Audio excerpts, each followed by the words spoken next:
Hi, and welcome to another video by Jimthecarguy.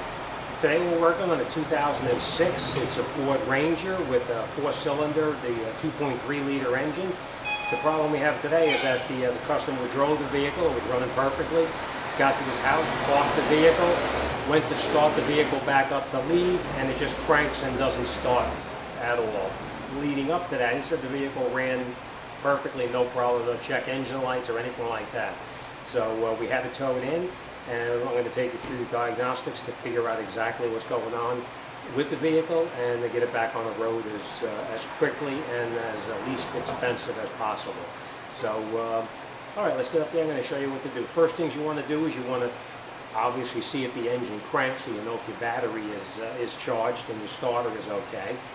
In this case, I already know that the battery is good and the engine does crank, because it cranks but it doesn't kick over. It spins very freely with no fire whatsoever.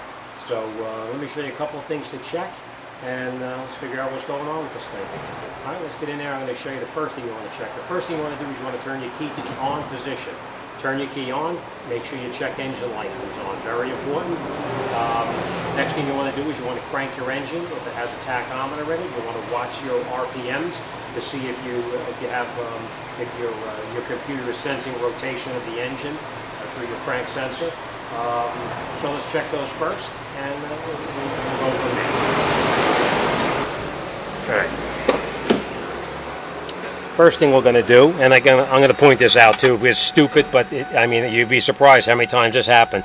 Check your gas gauge. Make sure your gas gauge is full. I've had cars already towed into me to get in the vehicle, try to crank it over, and it don't start, and the gas gauge is pinned on empty. So in this case here, the gas tank is full. I have a suspicion it's going to be a fuel pump, because as anybody in the business knows, they seem to always fail when the fuel tank is full. But let's follow through our procedure first just to make sure. First thing you want to do, turn your key on. You want to make sure your check engine light is on. It is on, so we know that that everything seems to be okay with the computer. Next thing you want to do is, this is your RPMs over here, your revolutions per minute. You want to crank the engine and watch this. This should jump up to 300, 400, 500 RPMs as it's cranking. Let's see what happens. Okay, as you can see, it is registering RPMs. See? So now we know that the engine is actually, the computer is actually sensing rotation of the engine, so therefore the injectors should be functioning, and we should have spark. So next thing we're going to do, let's go underneath the hood and check for spark. Okay, now, after looking underneath the hood here, I can see that everything underneath here is fairly new. The coil's new, the plug wires are new, and I'm assuming that the plugs themselves are also going to be new, but I'm not sure.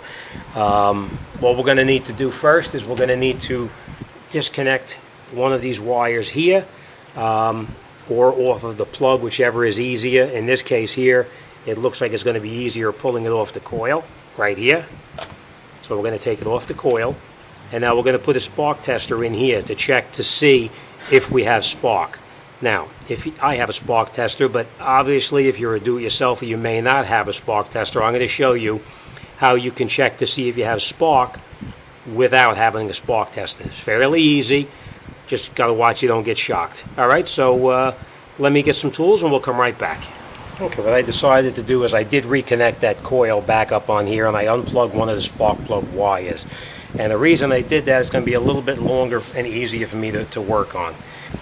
Okay, so what I decided to do is to plug a screwdriver in, to stick a screwdriver into the spark plug tube here. Going to take a test light here. We're going to connect the other end of the test light here, which is normally going to be on the negative. We're going to connect it onto the negative battery or anything negative on the car itself.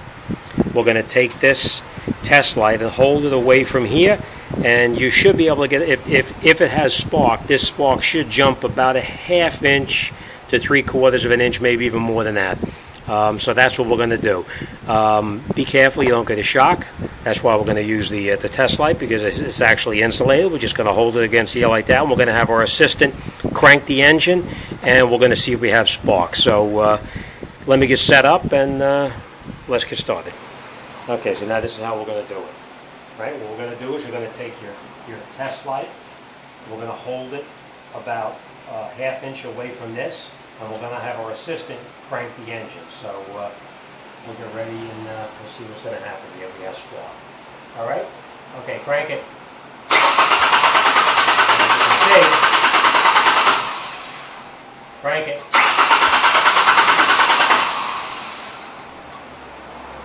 As you can see, we do have decent spark now. All right, thank you. Okay, so now, as you can see, we do have decent spark from here. So now we know that we have engine rotation, we have spark.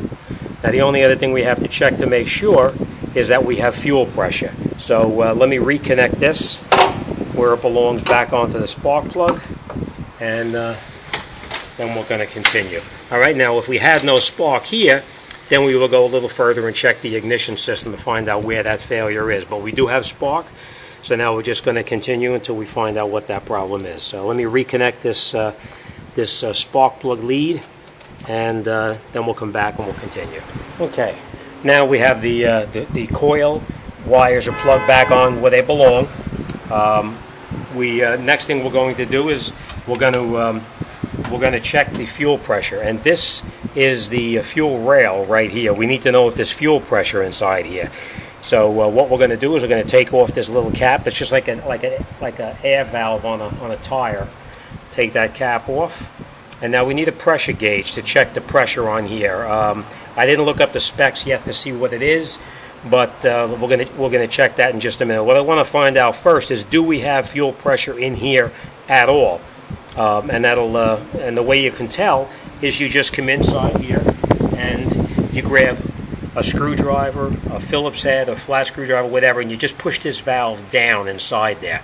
Now, before you do that, you want to go in the vehicle and you want to cycle the key. A couple of times you want to cycle the key. Just 2 or 3 times. On, off. On, and off. On, and off. Now, if there's fuel in that rail, then we know that there's another issue with it. If there's no fuel in the rail, then we know the fuel pump is most likely the culprit, and we're going to need to go underneath the truck and check the power and ground to the fuel pump to see if the pump is running. What I would always do is when you press this Schrader valve in, you have to be careful. If there is pressure in there, it's going to be significant. It's going to squirt out a couple of inches.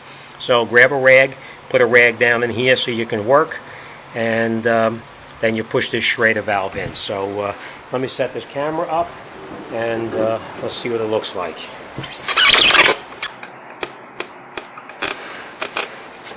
don't know if you can see it. Well, let's give it a shot. Okay.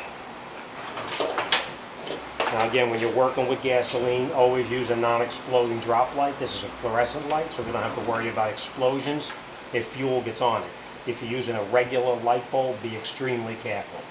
Alright, so let's press this valve in and see what happens. Okay, we're pressing the valve in right now. We have absolutely no fuel pressure whatsoever. Not even a trickle. Alright? So the next thing we're going to do is we're going to lift the truck up, and let's get underneath there and let's check power and ground to the fuel pump, and we'll see what it is. Now, I just want to point out another thing to you too. Sometimes if you have an assistant with you, I'm going to just put this back on here, this cap. Now sometimes if you have an assistant with you, you can get the vehicle to start if it has a bad fuel pump just by banging on the fuel tank while you're cranking it. So that's an option too. You know what, this is a Ford. We're going to check one more thing on this Ford. Fords have what they call an inertia switch. So let me look on the computer, see where the inertia switch is located, and we're going to go and check that inertia switch to make sure it didn't trip. So let me check on the computer and we'll come right back. Okay, according to my trusty computer, the inertia switch is in the right hand side, the toe board, which means it's inside the passenger compartment on the right side, down where your toes would be. So let's get in there and check that switch out. And basically what an inertia switch is if this vehicle was in a really bad accident, in the event it was hit really hard, this inertia switch would actually trip and shut the fuel pump off. So first thing we're going to do before we lift this up and take a look at the fuel pump, we're going to go inside and let's take a look at that inertia switch. The inertia switch, from what I'm recalling, it should be yellow or orange or red button on the top of it. So let's go inside the truck and let's see what it looks like. Now this is the passenger side.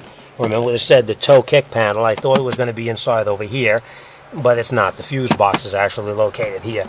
But looking at it, this is it right here. This is the inertia switch. So this is it here on the top. Let me just get in there. Actually, it felt like it was tripped, because when I pushed it, it actually clicked. So let's give it a crank and let's see what happens. I'm just priming it a couple of times. That's it. Okay, now this is a contractor's truck. As you can see, there's a bunch of debris laying down inside here. Don't know if that was a contributing factor. He said he just parked it and tried to start it, and it didn't start again. So now let me just take it for a ride, and we'll make sure it's okay, and we'll come right back. All right, well, welcome back. That was an interesting test drive. Actually, that test drive was one time around the block, which is not even maybe a quarter of a mile. That took me about a half an hour to get around the block with this thing. I thought, sure, I was going to have to call the tow truck to get this thing towed back over here again. But I was able to get it around the block. And what happened is I don't know why, but the inertia switch kept kicking off. As soon as I drove around the block, I just went up the street and it started to feather out and died out. I went underneath there, pressed that button again, started right back up. I was able to drive it again, drove all the way back over to about 30, 40 feet. It dies again. Now I get it back to the shop over here, and it's running fine.